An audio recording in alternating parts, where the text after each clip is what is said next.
Oh, is it the third inning yet? Oh, I'm sorry.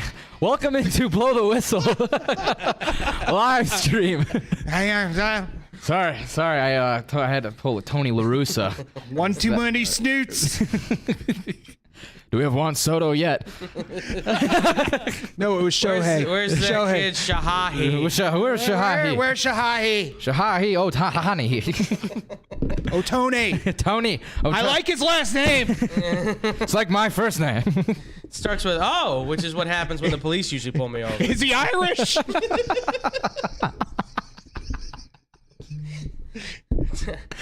Welcome Speak a in. weird language in Ireland. Welcome into another episode of Blow the Whistle live stream. Back with you. I haven't been on this in a while. It's been a hot minute. Tyler, Yeo Ball and Chain Buterball, alongside with David. David's usually next to me. Not with you today, buddy. I didn't plan this, by the way. He did. We this. playing musical chairs today. We wanted Pepe to be the creamy center. I'm like the toasted marshmallow. The toasted marshmallow. So Andrew Pepe Valentin Sure, to my right. but I can't have any more because I haven't had anything yet. And that's David Double D Dykstra yeah, over on the end over there. Or it's Evan Thomas. We don't know. we're not sure. Everybody at the score seems to think I'm Evan If Thomas. you guys have seen Evan J. Thomas, he is the lost twin. He's my older brother. He's his older brother. Which, I mean, in all We likelihood, need a DNA test. Yeah, in all likelihood, that could be a real deal thing. could be some relation there. Oh, so- I am adopted. That is true. I always forget about that. Fair is fair. I am adopted, so you never That's know. something you're going to have to talk to your dad when you You guys will go see on that vacation. on the David Dykstra documentary. I never knew. Dad, I is had there- an older brother. And I met him through happenstance. All right, welcome into Blow the Whistle. As I just Because a introduced guy's ourselves. bald, has a beard, and is a little tubby, doesn't mean they all look alike. That's Freaking weightists. That's waitest and baldists. Harrists. Harris. You Harris bastards. As always, you can find us on our social media on Facebook, Instagram, and Twitter at Blow2Whistle1. It's BLOWTWHISTLE1. And today we have a jam-packed show for you. We're going to talk as it finally is over the MLB Trade Deadline. We're going to go. Jesus. Yeah, that was chaotic. I mean, there's not much to talk about as both Cubs and Sox didn't do much. I had to go to the bathroom and just let it all go after it was all said and done. You were holding in. Thank you, Jesus, mother. You were holding in a. Maybe a lot. little. Okay. Maybe a little bit. skosh. The sphincter might have been a little tight. And then we're going to talk about Bears training camp, give our thoughts and opinions on the NFC and the AFC North, little bit of live golf as some news broke out early this morning, and then go into the greatest segment of them all, your Killin Me Smalls, which you guys can always send in your Killin Me Smalls at our Facebook, Twitter, and Instagram. I'm not saying it again because I just said it, so you better remember it. So, Wow. you better. We say it all the damn Tyler's time. laying I was down the gonna law. say, yeah. If only he could lay down the law like that about me being in the wedding party, we'd be all right. Oh my God, we're Laying down the tripod, okay? That means All right. something else completely different. Are you guys ready? Let's go. Let's All do right, it. I would say that it probably would have been bigger to talk about the Sox and the trade deadline, but they didn't do a damn thing. So we're going to talk about how the fact that the Cubs, They did a little something. they did a little something. Yeah, they had a They little bit of tried. something happen. They really tried to get Juan Soto, but that was about it. We tried. That's the highlight of their We tried. talk. That's the Chicago MO. It's like, well, we tried. I mean, for them, it's like A for effort. But you know, if they get a C minus, they're like, yeah, we're happy with that. You're the guy in the group project that just did what they needed to do to get by. And I passed. I passed. Oh, you need me to do what? Oh, easily. Can I sign my name on the project? Perfect. And That's it. There's a perfect example. The guy in the project that was sleeping. It's La Russa. Good night. So I guess let's start off with talking about the Cubs, just because I think it was pretty much of a surprise that neither Contreras or Happ got traded. And I guess my question to start it all off was, were you guys surprised? As surprised as I was. Let us know what you guys' initial thoughts were on our Facebook, Twitter, and Instagram at BlowTWhistle1. That's BLOWTWHISTLE1. I'm going to just kind of kick it off. I was honestly surprised. I mean, even though like an hour ahead, I saw them in the lineup, and I was like, there's still a moment where they were just holding on to what they could have gotten. But I think at the end of the day, they did not get the offers that they were wanting. Of course not. And I guess the biggest one that I expected was them to San Diego, but then once the news broke about Juan Soto, who did they have left to trade away? I think the Cubs actually put all their eggs in that basket, not thinking San Diego was going to pull off the Juan Soto deal. Right. I think they were really. So they were like, oh, well, they're just going to go to San Diego. No problem. We've already kind of had discussions. There's going to be some tweaking here and there, but that's with every trade deal. And when the Juan Soto thing went through, they were all like, frig! Dang it! And I don't think the interesting part to me, and I haven't really talked to Andrew about this or you, was to come to find out, watching and listening to the breakdown of the deadline, that Contreras is considered the worst defensive catcher in Major League Baseball by the numbers. Is he really by his numbers? I always see his offensive numbers, which are good. They're decent. They're solid. I mean, he's always been touted as like a really amazing offensive guy that can hit home runs and get on base and all that. Yeah, his defensive stuff, though, unfortunately, he's not the great blocker. He's not really a guy that he can throw you out, but he's not that kind of catcher that you fear running against. You know, it's not like Yadier Molina where you know he's got a gun and he'll hit it every single time on the target. But at the same time, I think over the last 2 years, defensively, he's taken a back step because of the lack of fireball pitchers that the Cubs have. There's only so much you can do when there's junk pitchers up there and people are trying to steal bases on you. Right. That's kind of where I would kind of, I'm not putting all the blame on the pitchers, but he doesn't have the same set of the good set of pitchers that he had years prior.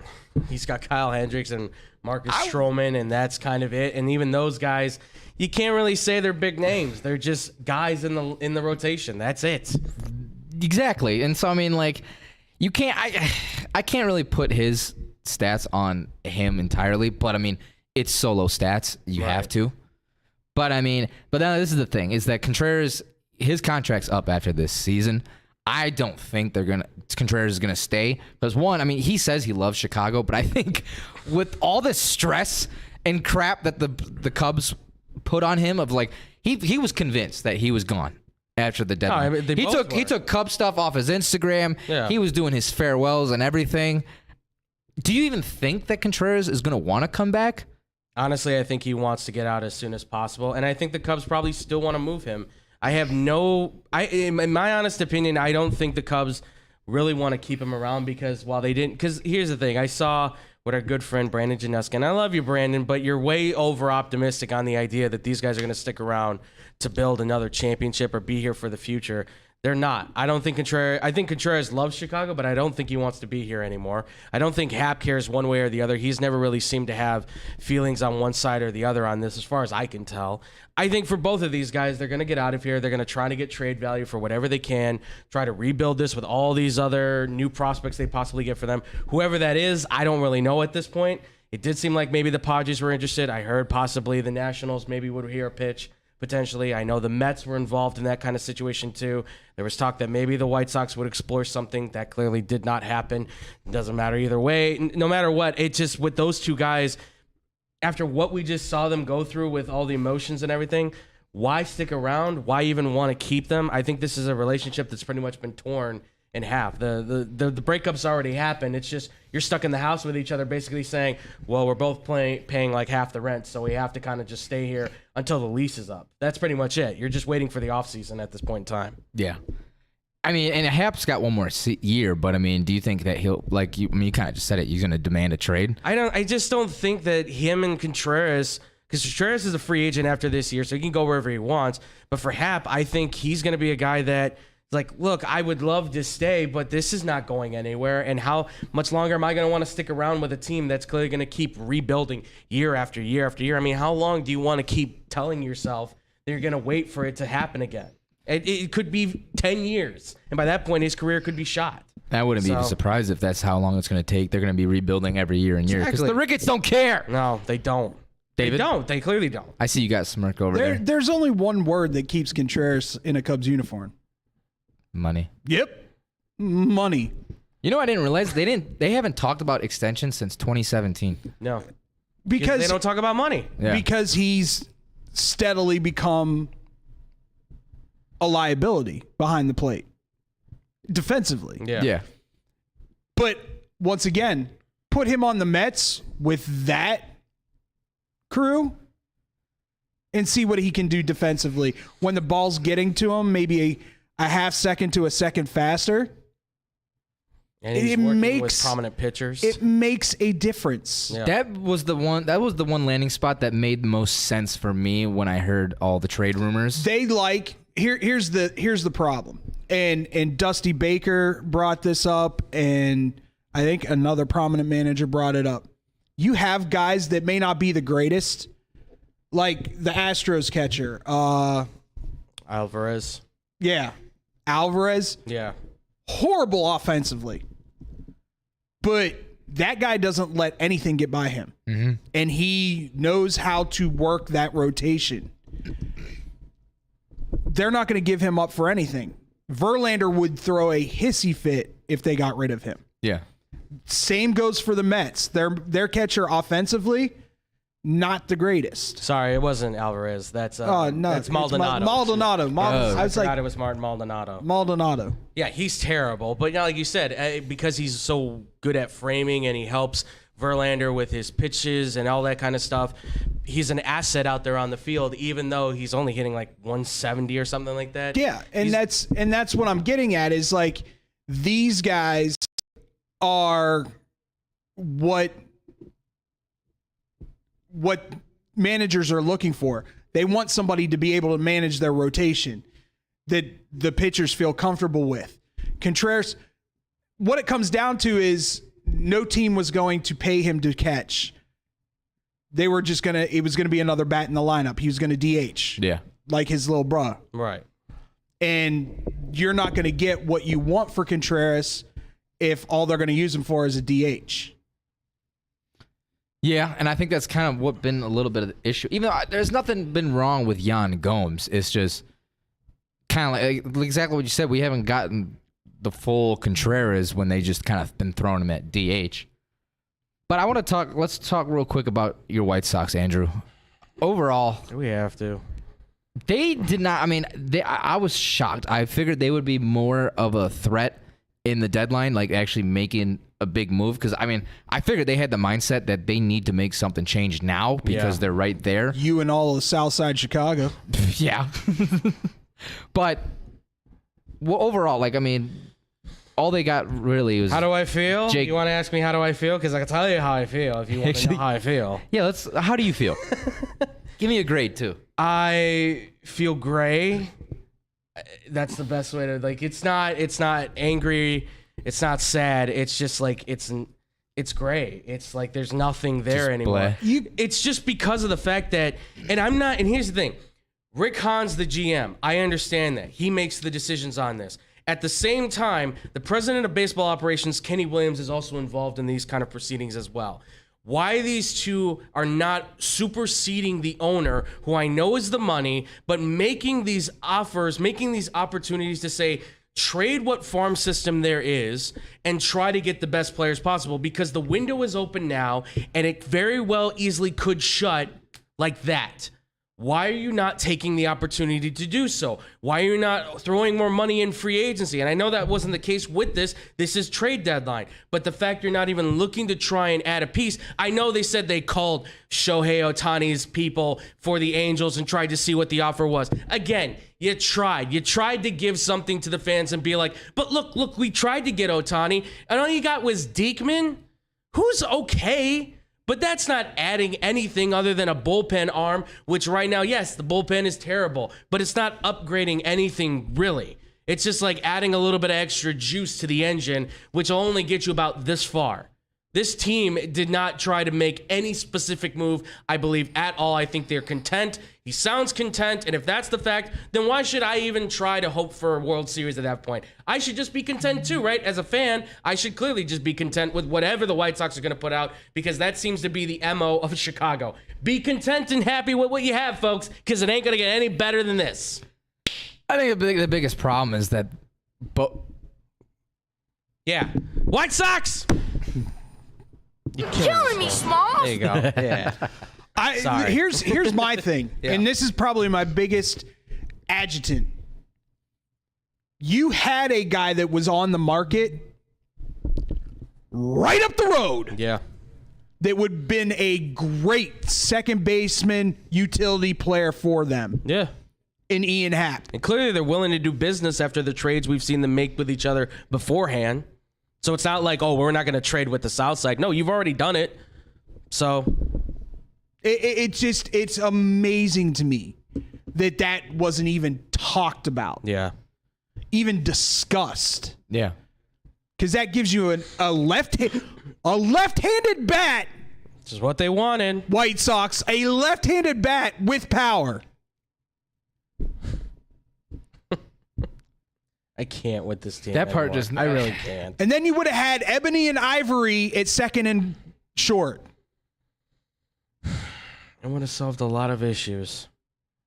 A lot of issues. I think that would have made the White Sox a significantly step up. I mean, They don't have much that they needed more help in the relief.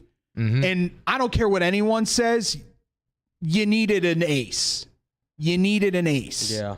You needed to go out and get yourself an ace. Or at least somebody who could replicate ace. I mean, they needed a starter that could give you some good quality stuff, because right now, I'm sorry, I'm out on Kopech at this point. With every good start, there's always a bad start though with this kid, and that's the problem. And I get it. Well, if you fix the bullpen, he'd probably be a better pitcher. I get that, but at the same time, this guy gives up easy stuff down the middle every single time. He throws breaking balls across the middle in the sweet spot of every hitter. Is he studying the tape? Is he even doing the extra work? Is he doing his homework? Do we have to put a homework clause in his contract now? Yikes, boys. Jeez, I mean, it doesn't seem like he's doing the extra work to like study and learn the game, because that's pitching now. You watch film. You learn how a batter bats. That's how you do things now. It seems like now it can't get to the point where he can use his knee as an issue, even though I know it's still bothering him. But I mean, how long has it been since he's been like off and dealing with that? It's been like all season. Yeah, it's been a hot minute now. I mean, it's just just watching this team basically kind of deal with being average, being just, so-so. It sucks, because everything that they said in the press conference, everything that I heard Greg Hahn say in his little press conference was, we're feeling content. We're happy with the guys that we have. We think there's something here. I would like to think there's something here too, but everything says to me that they're either injured or plagued with injuries, or they're on a slump and they need something to kick themselves in the ass and get going. But they don't seem to have anybody doing that. They don't seem to have anybody leading this team. It sure as hell isn't these two guys at the very top of management. Doesn't seem to be the owner either. No. So I mean, I question. I've said all I can say on the manager at this point.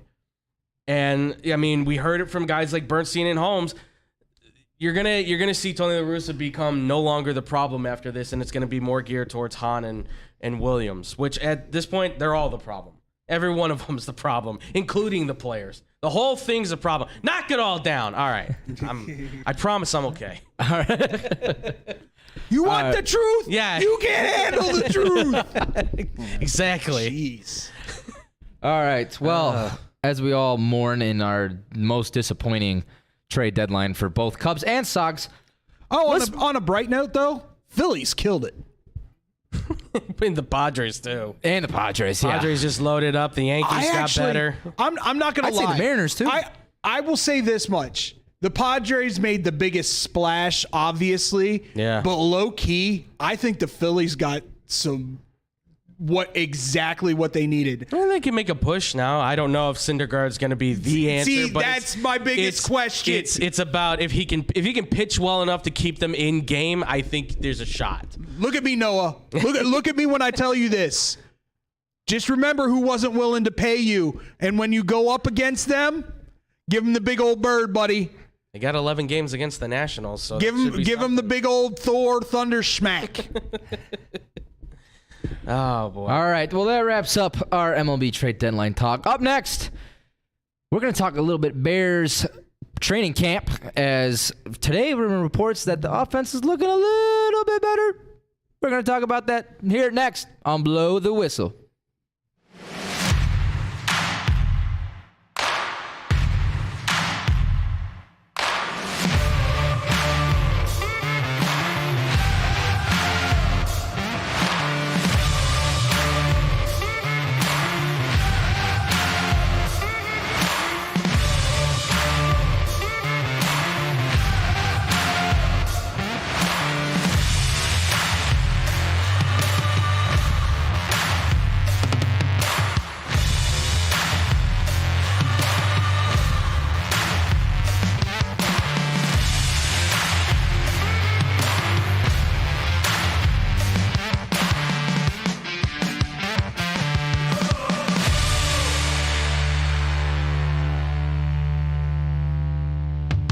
Throughout the 1960s, 70s, and 80s, Judy Finelli established herself as a masterful juggler and performer, making appearances everywhere from Carnegie Hall to Sesame Street.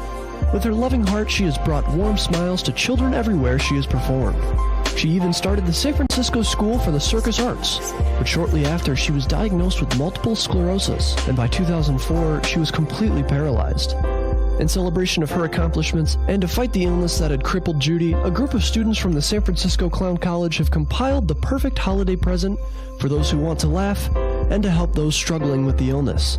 The goal has been set at $1 million raised, with 100% of any dollar made to be donated to the Judy Finelli Fund, which is helping find a cure to multiple sclerosis. Visit www.circuscenter.org to make a donation or to purchase a framed naked clown photo or the full Naked Clown 12-month calendar. Remember, 100% of every dollar is donated and goes to fighting MS. Hey, watch your mouth. Why? I'll just put a quarter in the swear jar. Once it's filled, we get a Coors party after work. I've been drinking Coors since my college days. The cold draft taste is second to none.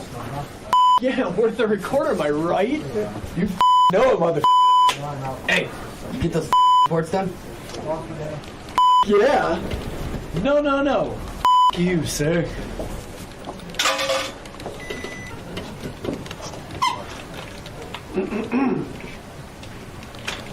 Attention, employees. The staff meeting, scheduled for this evening, will now be held tomorrow early as That is all.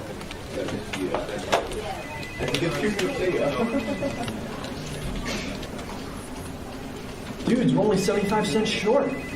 Oh, shh. Mr. Boss. Hey, sir. Go yourself. You're fired!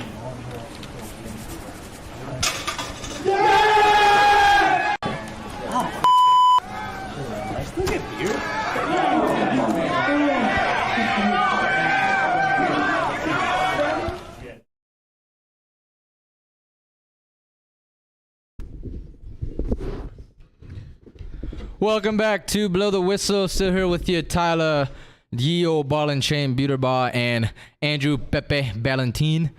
David Double D Dykstra is currently not here right now as he had to step away, but that's okay. He had an important business phone call. He's a businessman. Yes.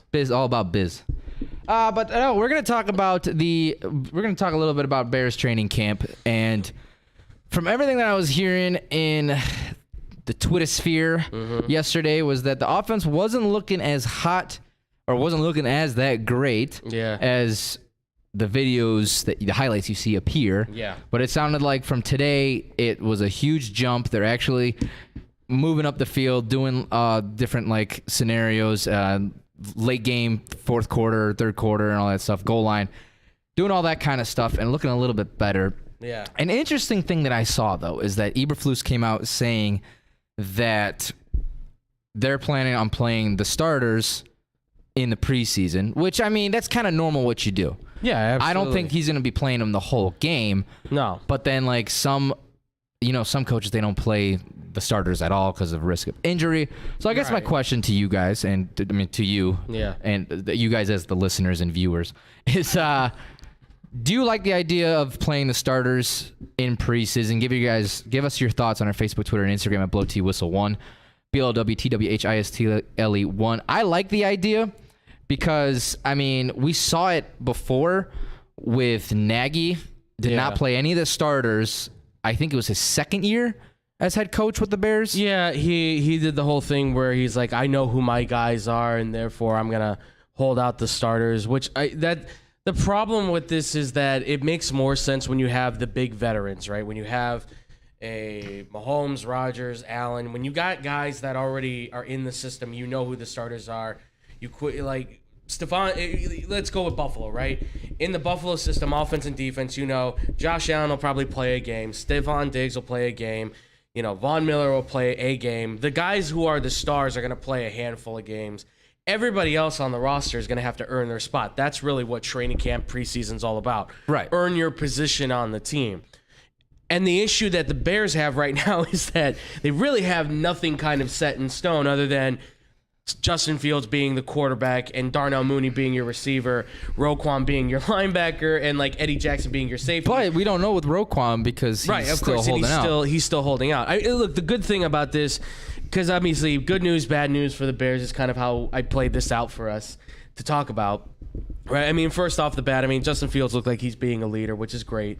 He's out there doing his thing. And obviously, he's going to probably play a handful of these preseason games because he needs to get more accustomed to this offense. Right. Yeah. So we actually may see him play some pretty significant time in preseason, because the bad news about this isn't that, obviously today, yes, good news has come out against the offense, which is I'm happy about. But the problem is that yesterday it sounded like it was way off. And the offense has kind of been like up and down. Like they are not clicking just yet. He was overthrowing balls. Guys were making catches at times, but they weren't making it consistently. That's the issue, is that we always see that's the thing. Social media will always show you the good stuff. Right. It'll never show you the bad stuff unless somebody else is putting it out there. And sometimes it'll show you the bad stuff. But it seems like that's more of just kind of communication and I would probably say a little bit of team leadership, which I think Justin is starting to get into that and grow into that. Yeah. Because, and he, when we talked about this on Monday and David brought it up, is that Fields is coming in with a much different mindset in this. Because he last season he kind of just literally he wasn't sure what was going to happen, if he was going to be the starter right out or what he was going to play later. Carousel. Exactly, as it is every year with the Chicago Bears, of course. But this year is different because he's coming in knowing that he's the starting quarterback, he's the leader of the team, he's the guy, and all that stuff. So I think that kind of transformed okay, this is my offense. I got to take leadership and roll into it. And not to mention, and he came out with it, and it's funny, on the same time, Trubisky came out with it, is that where they're at now is they feel like they can use their abilities in this offense rather than someone, trying to force them to do what is not what their specialties are. Yeah. Well, and listen, I when it comes to Trubisky talking, I always tell people, yes, on one side, Nagy probably did hold him back and gave all this kind of stuff. On the other side of it, though, at the same time, he wasn't very good. So I would take what he says, I think, with a lot of grain of salt. But, listen, at the end of the day for this Bears team, Justin Fields is looking like he's going to be the leader. This offense obviously needs a little bit more work, a little more coaxing. They need to get more camaraderie and chemistry and things like that. I think they'll be there. It's going to take a little bit. It's going to take into the season for that to happen.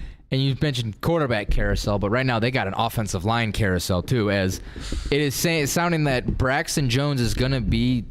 He's been taking first team reps at the left tackle. Yeah. And then he's their left tackle. He is the left tackle. Let's just not call it a spade a spade. Well, he's the left. No. It's him and Riley Reif right now competing for the spot. No. He's taking the first team reps. Eberflus says they like where he's at and they're not moving him anytime soon. That came out I'd say about. I wouldn't put any Question weight to on you that guys: just do you yet. think, from what they've seen out of Jones, where they feel and trust that they can put him in that starting line, is that what kind of pushed them with the whole open to trading Tevin Jenkins? Because they can. What they've been able to do is move guys around in certain positions to get it to work. Right. Do you think that's part of the reason? Like, because we talked about Monday. I honestly think you want my honest. I think he just doesn't fit the scheme that they want to play. Yeah, and we talked about that Monday. And I think he will do well somewhere else. I believe that new regime. And I think that's what Bears fans. Oh God, another busted, second I wouldn't round say pick. he's busted yet. But here's my thing. Bears fans are going to look at it like that, but they also have to understand that was a pace pick. Right. That was not a Pulse pick. These guys aren't married to these players. He's not. I'm telling y'all right now, the Bears are 3-10 this year. You're going to see Justin Fields somewhere else.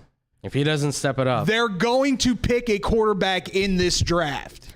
That's the part of the Bears fans that drive me crazy. I'm a Bears fan myself, but there's a lot of them that drive me nuts where they jump the gun and they get up. They like to get mad at something. That's every fan. I'm telling you right now. That's every, true. Every fan basis, and listen, I know fans out there watching whatever. I'm telling you right now, every fan basis has those people who immediately jump right into, oh, they're going to be amazing. They're going to be fantastic. Oh, he's the guy. We don't know if Fields is going to be the guy. How much? Or this is the moment where he's got to pick it up, or he's getting Josh Rosen, unfortunately. Or you're Don't like you dare say Andrew that. and how dare you? you just jump association I'm happy. from Chicago to Who's Cincinnati. happy? I'm happy. My team I know is going to be pretty good. So I'll say this much. From everything that I've seen, from all the tape that I've watched from camp, Justin looks really good. Are you going to have miscues during the season? Are you going to have mistakes? Absolutely. It's year 2, ladies and gentlemen. And he's going to make quote unquote rookie mistakes. Growing pains. Growing pains. But here's the thing. You have probably the number 1 or number 2 tandem in your backfield. They should be getting off the oh God, I'm going to quote Lovie Smith. They should be getting off the bus running. Establish that run game and see how that helps out your guy. Montgomery came out in the media today and he said that this is a damn good running back room. And just how they're playing. I mean, they look I'm good. I'm going to love seeing the 1-2 punch of Montgomery and Herbert. Yeah. And if Bears fans don't realize Montgomery's gone after this year, come to that realization that this is the last year you're going to see David Montgomery in a Bears uniform. Unless something For happens me, to as Herbert. long as Herbert's there. he had a great rookie year. As long Herbert's there. as he's going to on the incline this year, like if we don't see like a Jordan Howard situation, think the he's game's- going to have one good year and then decline. That's all I want to see. I think- before jumping the gun about Montgomery leaving. I think you're going to see the game slow down for Khalil this year. Okay. And he's actually going to be better. Okay. I mean, that all falls on the offensive line, too. I mean, if they can get this thing right, then obviously that's going to open up opportunities for both. I mean, listen, these two are good enough where I think you can look at this and say you have that 1,000-yard running backs in 2 guys, right? Where we saw it with the Saints with Alvin Kamara and Mark Ingram when they put up 1,000 yards Or apiece. Kareem Hunt and Nick Chubb. Yeah, I mean, you have that ability. I don't know if they're going to – right now I wouldn't say they're a top 10 backfield. I think they're certainly projecting in that realm right now. I might put him top. It'd be put 10. I put him towards the top of the like 15 or whatever. Like put him at 11 or 12, maybe just outside, just because I want to see more from Herbert and Montgomery playing off each other, because that's the biggest thing is one played for the other while he was hurt. Right. Now we have to see how they're going to work going back and forth, because Hey, we got some breaking news. running backs want to go with momentum. We What's got up? huge breaking news. Read it. The NFL is appealing the 6-game suspension for Deshaun Watson. Saw that coming. Yes. Way to go, Roger Goodell. Thank you. Way to grow some starfish grapefruits, baby. That's what I'm talking about. Ooh, look, he has the finger going. Yeah. You guys want to That's take a right. quick You, break and get Sean, right into you. it? Next. Well, or let's finish I up here don't real know quick. exactly what all. I had a little bit of a emergency phone call. Nothing too serious. Just Good. one that I had to answer. Let me just say this. Everything that I've heard, N'Keal Harry looks good. Only one issue we haven't heard yet. I guess there was a play. Made the cat. It was a great pass. Yeah. He caught it and everything like that, but he was holding his shoulder on the sideline. He's getting checked out. Yeah, he fell on his shoulder. Nothing sounds like anything serious, but that's just a heads up. Pringle fumbled. I don't like that. Pettis has been getting a lot more reps with Justin Fields. Yeah. Kept forgetting about him being. I'm telling you right now, I want to see Pettis kick return. Him and Jones back there together. Whew, that would be scary. I would be scared if I was a kickoff. They've got coverage. 4 guys right now they're trying with Herbert, Ebner, Vilas, and Pettis are all doing kick and by the punt way, returns right Andrew, Vilas looks phenomenal at training camp. Has only dropped 3 passes the whole training camp so far. And that doesn't mean he's getting 1,000 yards. Get it out of your head. 1,000 yards! With that 5-yard separation. Willie Gault! You keep saying that like that's something to be proud of. Willie Gault was not that great a player. I only need him to be great for 1 year. So we get naked Peter Griffin. It's not going to happen. Sorry. I'm hoping to see Don't this. be Tyreek Hill. Just be Vilas. That's all. Don't try and be another player. Todd McShay, shut up. Tyreek God. 2.0. The moment, stop it. Look, all I'll say for this, because we've already already gone around on the Bears. The one big good thing that I'll say that has kind of really been the standout, because obviously the offense is shaky. They're going to have to pick that up. Tevin Jenkins, look, at the end of the day, Ryan Poles wants a specific offensive lineman. We can see that. The guys he drafted are exactly the kind of guys he wants. I can play multiple positions. I can go all over the field. So Tevin Jenkins is expendable now. He just, like you said, David, he just doesn't fit in the system. The only great thing that I've seen so far is the defense has been killing it. They've been destroying the offense at this point. Kyler Gordon looks like he's stepping up. Brisker's taking on a leadership position right now at the safety, which is great. It's helping Eddie Jackson out. Eddie Jackson's falling in love with this thing. I don't know why Kendall Vildor is still playing in the slot as a nickel corner. I hate that, but it is happening. That's their Achilles heel right there. Yeah, but the only thing that I would say really right now is it's not even really bad news. It's just kind of like news. Is that Roquan's not signed to a contract out on the field yet? So. I will say this much. I think eventually it will happen. It'll happen. Valdor might not be as much of an issue if you have Jackson and Brisker sitting back there going, "Go ahead, I dare you. Go over the middle. Go over the middle, I dare you." No, I think that those two could be one of the top safety pairs in the league, I think. This defensive back system could be one of the best in the league. And I would say the next 2 years, it could be one of the top 5. I'm excited. Maybe top 10 by the end of this year. Who knows? Yeah, I'm excited. I would agree with that. Yeah. All right, well, that wraps up our Bears training camp talk. Up next, I think Chocolate Starfish just puckered. We're going to talk about that next on Blow the Whistle. Man, I'm so hungry. I need somewhere to eat fast. I have no idea where to go. Psst. Hola, me llamo El Taco de Taco. You know where to go for the amazing taste that'll have you craving more? Taco Bell.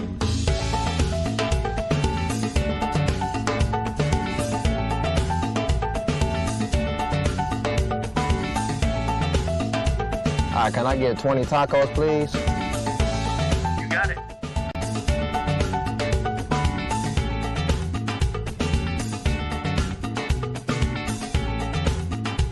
Thanks, Taco. De nada.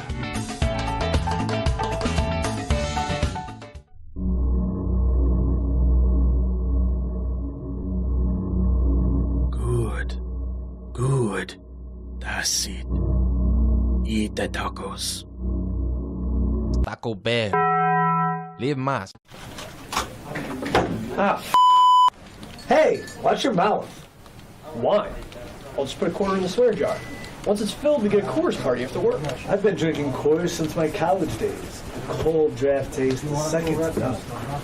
Yeah, worth the recorder, am I right? You know it, mother. Hey, you get those reports done? Yeah.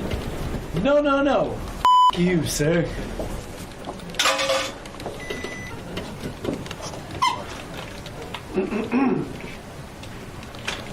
Attention, employees. The staff meeting, scheduled for this evening, will now be held tomorrow early as Resolve.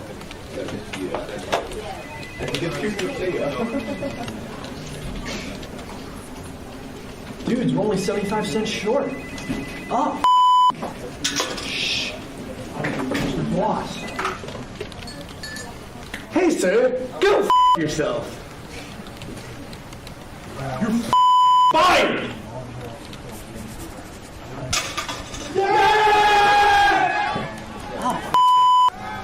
I still get beer.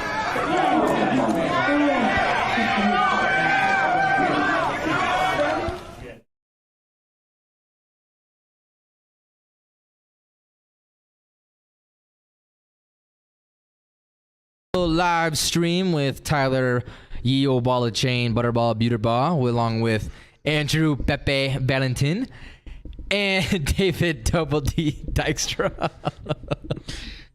You just rolled that right off your tongue so nice. Yeah. I know. Butterball, Buterball. That's what you need Pat Hughes to do. Yeah. Butterball. Tyler Butterball Buterball. That would be awesome.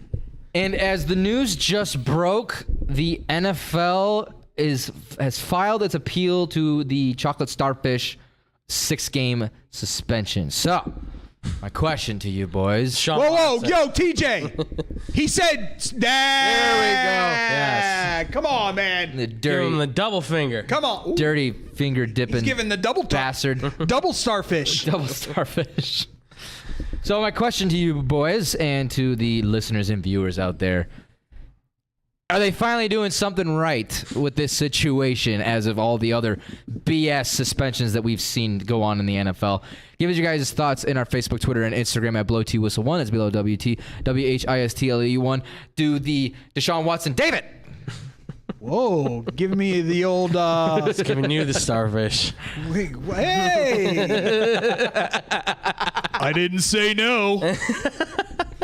Just tip me good. Well, before I start my little do they or don't they with the chocolate starfish, we got to get a little hashtag free Calvin Ridley going up in this mug, because it happened. Almost every player on the Atlanta Falcons roster and throughout the NFL was like hashtag free Calvin Ridley. Yeah. And it needs, listen, I would not have an issue with this if he was actually playing for the team last year. That's a whole nother beast. But he took a leave of absence, wasn't anywhere near the team, playing for the team, even part of the team last year. He was betting on football.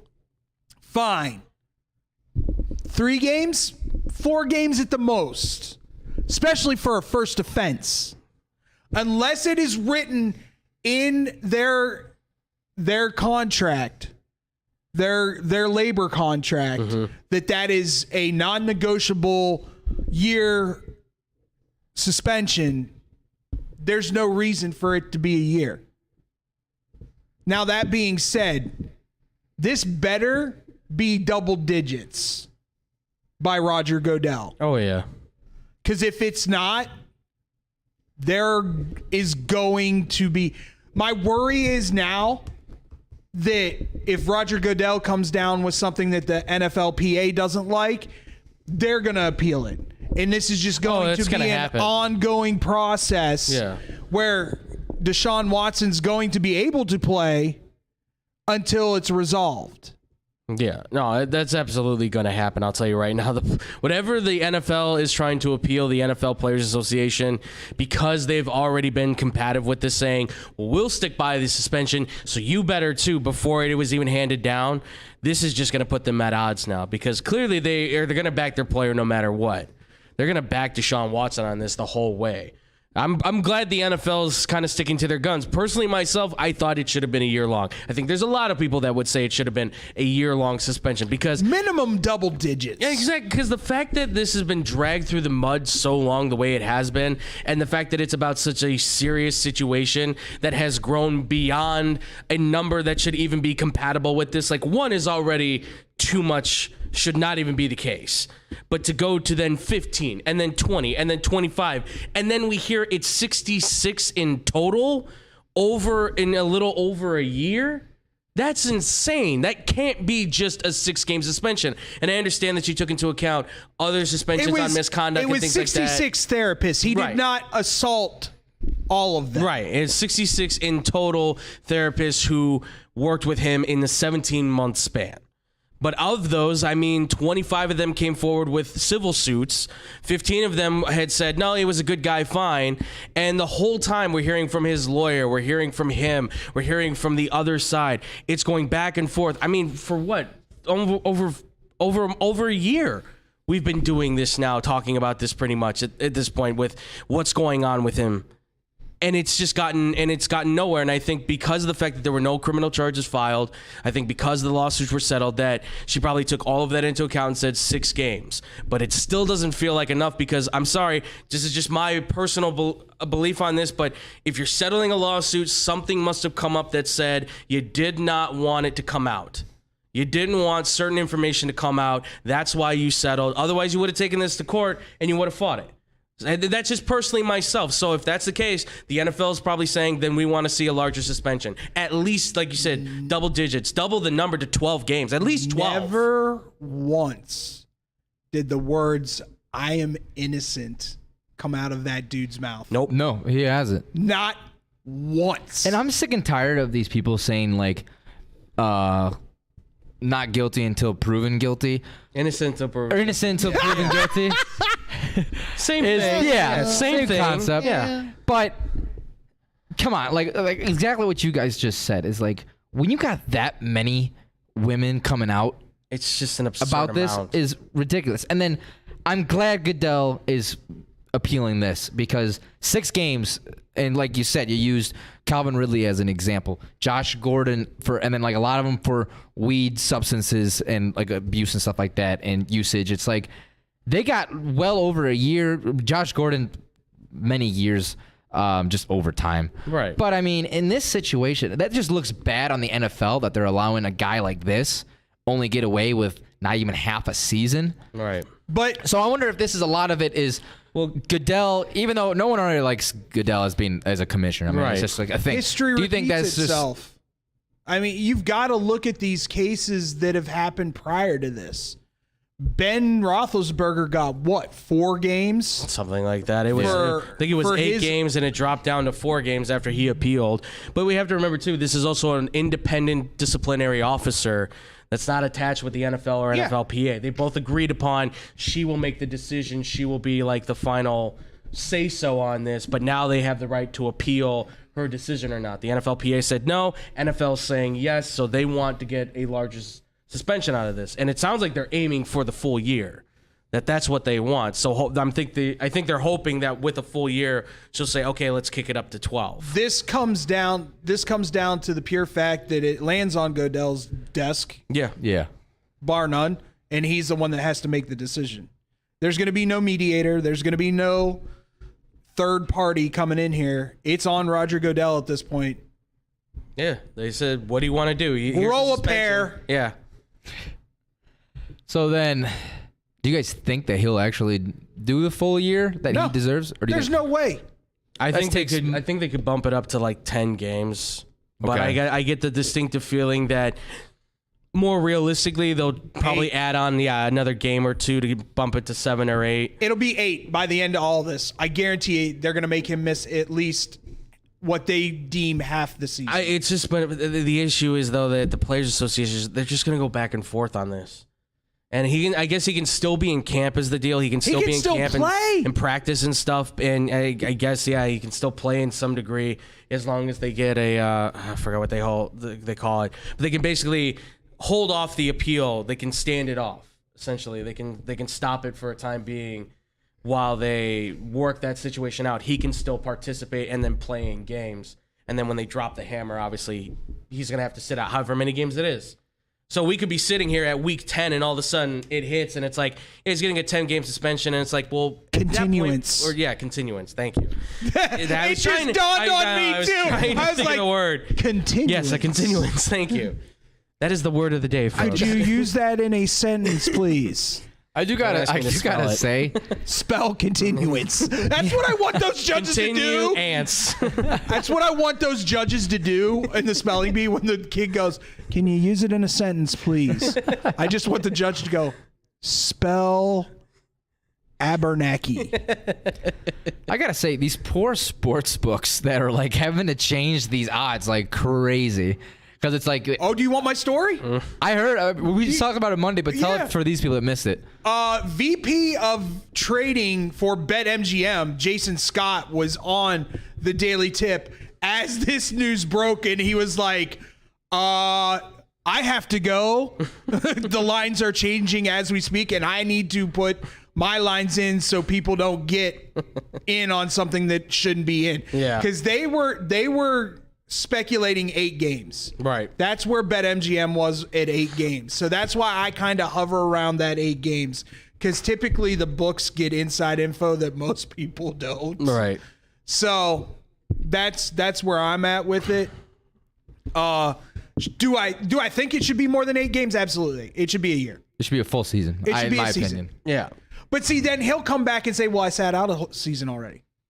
Well, not of your own accord. Right. No, of your own accord. Right. You decided, chose to sit out. You sat out because you didn't want to play for the Texans, and then all this news came out, and then the Texans were like, well, now we really can't play this guy, so Us what'd you being expect to good happen? Christian people who don't believe in, but we'll pay for it. Yes. Allegedly. Allegedly. Stupid McNair family. Unbelievable. I can't stand those people. That's enough chocolate starfish talk. Yeah. Was Starfish! Yeah! It's just queued up. Coming up next, only because your boy is limited on time, if that's okay with you guys. Let's all right. We're gonna end it off with the greatest segment of them all. You're Killing Me Smalls, where we get to rant, rave, and bitch about anything that's going on in the sports. And if you guys have something that has made you saying, you're killing me, Smalls, send them to us on our Facebook, Twitter, and Instagram at BlowTWhistle1. That's BLOWT WHISTLE1. So in about couple minutes here, we're gonna stick around for the wonderful madness here on Blow the Whistle. Man, I'm so hungry. I need somewhere to eat fast. I have no idea where to go. Psst. Hola, me llamo El Taco de Taco. You know where to go for the amazing taste that I have you craving more? Taco Bell.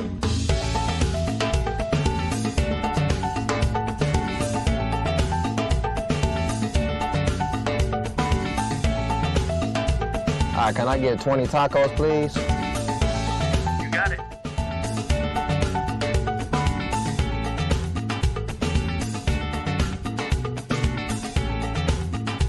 Thanks, Taco. De nada.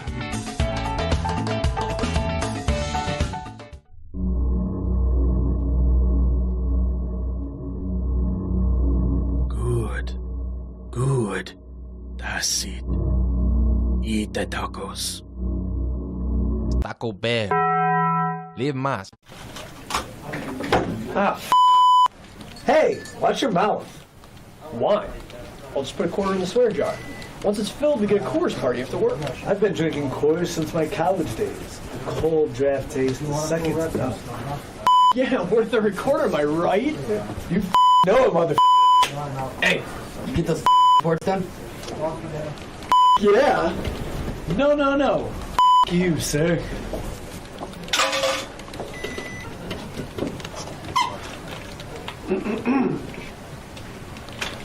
Attention, employees. The staff meeting, scheduled for this evening, will now be held tomorrow early as Who's all?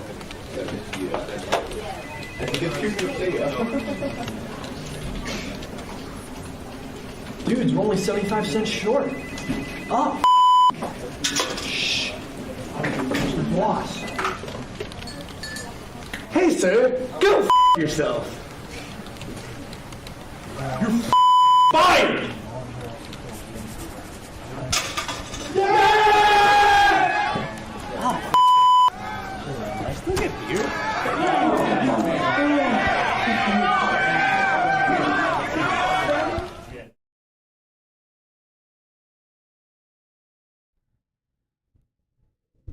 Welcome back to Blow the Whistle. Still here with you, Tyler, Yeo, Ball and Chain, Butterball, Beaterball, and Andrew, Pepe, Valentin, and David W. Dykstra. And we are now starting the greatest segment of all of entertainment. You're Killing Me Smalls. And as I said before, if you guys have something that has made you saying, you're killing me, Smalls, give us your Killing Me Smalls on our Facebook, Twitter, and Instagram at BlowTWhistle1.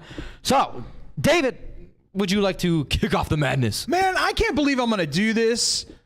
I never thought I'd come after this organization, not once but twice. But first you changed the name of the stadium. And now it's a three-way dance to see who the starting quarterback for the Pittsburgh Steelers. I almost went, your Detroit Lions. Your Chicago Bulls. Jeez. Listen, I swear on all that is holy, Pittsburgh, if the words our QB1 is Mason Rudolph comes out your mouth, I'm coming to Pittsburgh. Hammer the under. And it ain't going to be pretty. Hammer the under. As Myles Garrett said, hammer the under. Myles Garrett will be hammering the under, you can bet, with his helmet. How ridiculous is it? You saw what Mason Rudolph could do when Ben was hurt. Absolutely nothing. Nada.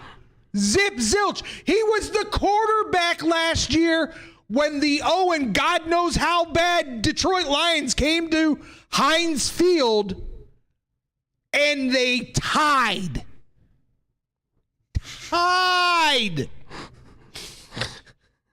Enough said. It better be Pickett or Trubisky. That's all I'm saying. Go with Pickett. So, for the Pittsburgh Steelers management and staff for even having him on the roster and then giving him a shot, I give you a big old Killing Me Smalls. Mason Rudolph. I can't believe it's actually in talks. Ridiculous. Unbelievable. He's had a good 2 days. We're putting him in the mix. Sure he has. I'm smelling starter. Yeah. Well, how good did he do? Well, he didn't trip over himself, so that's a plus. No one hit him with a helmet. We call it a good day. He's got only a minor concussion. Idiot. Andrew. What makes it even worse? You're from Oklahoma State. Cowboy. David, he already left. I don't care. He's not in the building. I don't care. Mason Rudolph is trash. Trash. You can see David has a Ben Simmons kind of spot for Mason Rudolph as I do for Ben Simmons. So only if he's the starting quarterback. Back up, third string, fine. You'll never see the ball. Hopefully. Yeah. God forbid. QB1? No. Just wait till he goes to Atlanta. Oh, you put that out into the goddamn universe, you son of a bitch. Sorry. All right. I'll make this. Pittsburgh Andrew gets Felipe Franks and goes, woohoo! Yeah, exactly. I'll make this real quick. So I saw this. You're going to like this, Mr. Nebraska himself. Oh, God. So a former LSU wide receiver known as Dakotas Crawford. Yes. Who is an amazing wide receiver, by the way. Great name. Believe it or not, he got an NIL deal with, you guessed it, a heating and cooling company. SOS Heating and Cooling is excited to introduce our new spokesperson, Huskers wide receiver Dakotas Crawford. If anyone knows which HVAC company is the coldest in Nebraska, it's him. You'll be seeing a lot more with him soon. That is I love that. That is amazing. That is so. Your head coach is Scott Frost too, by the way. Frost. Oh, jeez, I didn't even think about that. So much you could do with that, folks. Not only that, but like they should have an ice jersey now. Ice jerseys. They should have whites, ice baby. jerseys. All whites, baby. Come out to ice, baby. Yes. You could do so much with that. Ice cream trucks.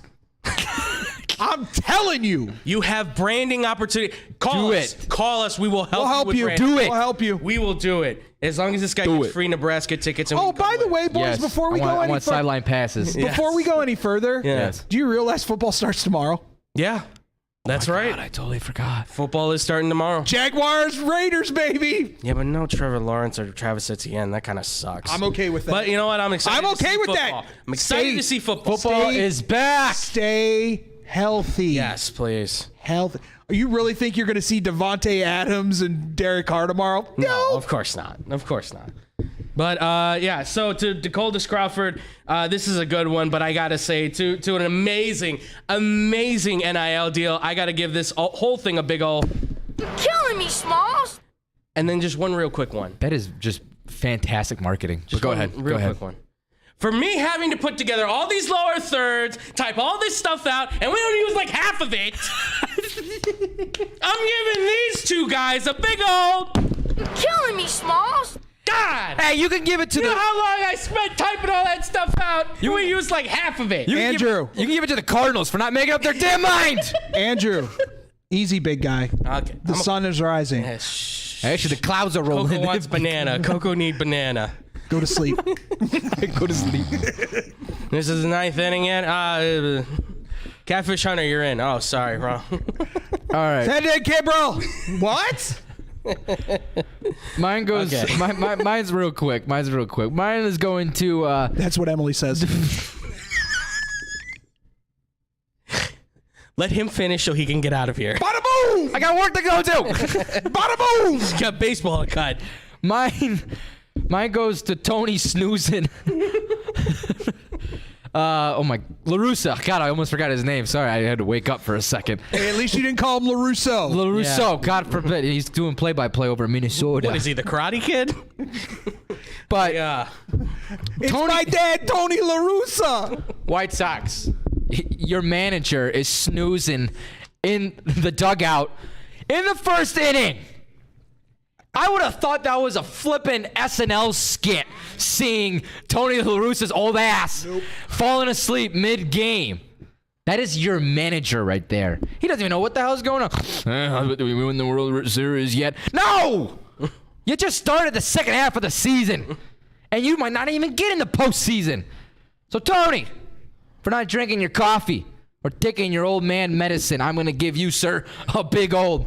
Killing me, Smalls. That's a little bit of Italian accent that came with that. I know, that was... Tony. Hey, Tony. Tony Matana. Pill, so Drop what? drop the blue pill. Drop the blue pill. No! Don't take the blue pill. The last thing we need is Tony La Russa walking out to the mound. No, walking out to the mound with an erection? No! Absolutely not. Can you imagine how awesome it is? And there's Tony La Russa with his bat in hand. Oh, my God.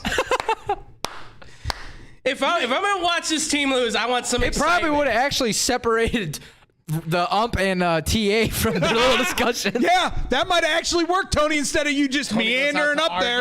Oh, yeah, that was them that was another part of it by like taking 60 seconds to get out there. He just starts swinging his hips and both guys start moving backwards. What's he doing? Hey, get back.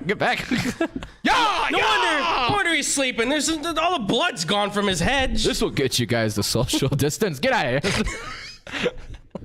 TA, get. No wonder the team wouldn't be playing for him. No. All right. I'm lightheaded now. Anybody who knows how to make memes or Photoshop, by all means, go nuts on that. It gives a whole new meaning to putting wood on ball.